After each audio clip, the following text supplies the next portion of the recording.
considering the energy consumption is becoming a bigger issue every day, do you think it's possible to have a blockchain that has 5 pillars of a fair currency, but has no mining?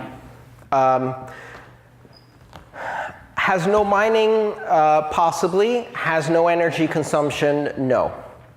And the reason for that is because people misunderstand the energy consumption of systems like Bitcoin. First of all, people say it's a waste to use that energy, which is a subjective perspective. It's like it's a waste to you, but obviously the people who are using that energy and actually paying for it, for them it's not a waste. They call it an investment. And so what you're trying to say is, I'm going to substitute my decision of what a market should do for that market. And there's a dangerous path there, because what we're talking about is not energy generation, we're talking about energy consumption, which are two very different things. Energy isn't a bad thing.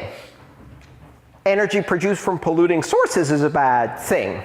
But consumption of energy from solar is a wonderful thing. You just invested in all of these solar panels that can be used for other purposes. You reduced the unit cost of solar energy. That's magnanimously wonderful.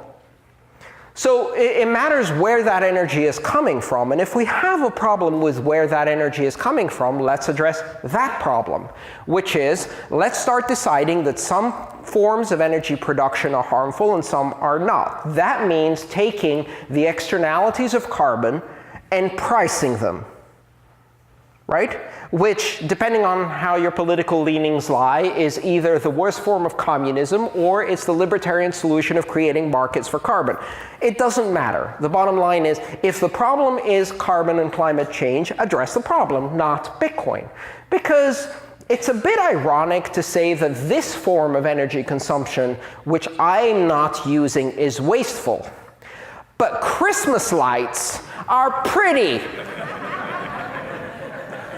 Christmas lights actually consume a significant percentage of US energy every year. For what? For what? As that, I remember this funny movie where the guy finally builds his entire thing and he takes these 2 very high voltage cables and he goes, and the whole neighborhood lights up. And then the camera zooms out, and there's this guy on the ISS, and like, what's that? They can see the house from space. Americans do this every year, right? And okay, maybe Christmas is sacred and we shouldn't really bash Christmas because the lights are pretty. I have a few other ones for you. How about war? How about the greatest polluter on the planet is the US Department of Defense, by far? How about capitalism? How about all of the amount of junk we dump into rivers in order to extract cobalt for your fancy iPhone, or lithium, or gold, or all of the other things that we're doing to our planet? So we have to decide, are we going to start prescribing to markets what is good and what is bad use of energy? And the problem is, the real problem is, at that point, who decides?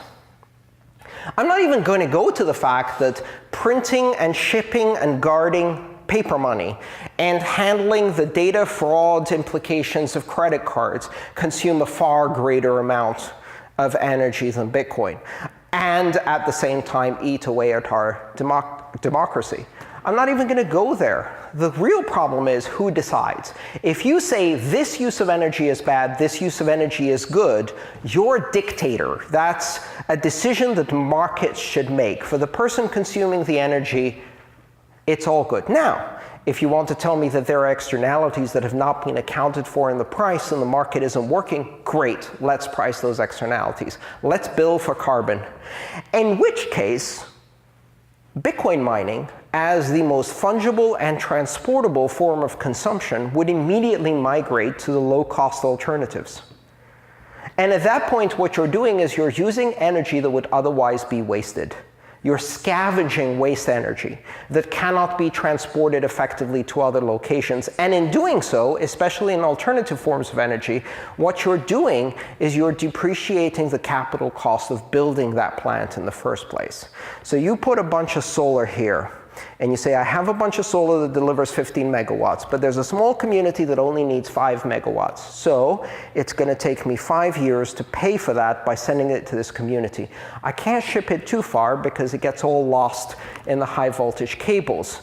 And then some guy comes along and says, I'm going to park 5 Bitcoin miners right next to you, 5,000, 500,000 Bitcoin miners right next to you. We're going to plug them in. We're going to use all 15 megawatts right now, and we will pay for this plant in a year. What do? You build 2 plants. And then you build 3 plants. And now we're stopping burning dinosaurs. We're no longer burning fossil fuels because the least transportable energy that is least matched with demand is alternative energy. So before you go blaming Bitcoin mining for the end of civilization, do the math properly at least. Because the other problem you have is the extrapolation.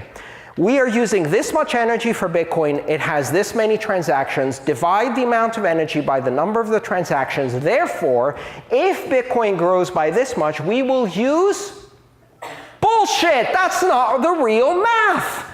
That's not a valid extrapolation. The amount of energy used in mining has no bearing on the number of transactions you can process. That is exactly the same math as saying, my 14-year-old has grown 4 inches so far this year.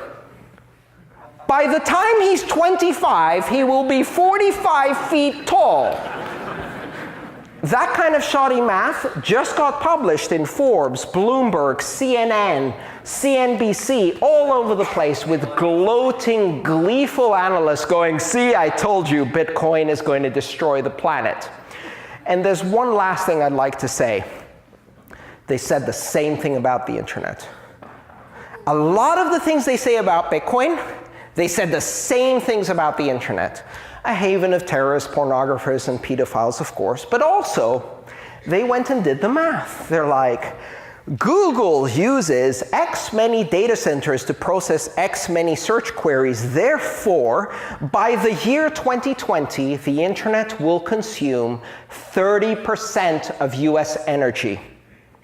The actual percentage has now dropped to less than 2%, and it's delivered a level of productivity and life improvement for us that far, far outweighs that consumption of energy. They did the math wrong. Or they lied in order to make sure that their parasitic bosses could keep sucking on that central pipe.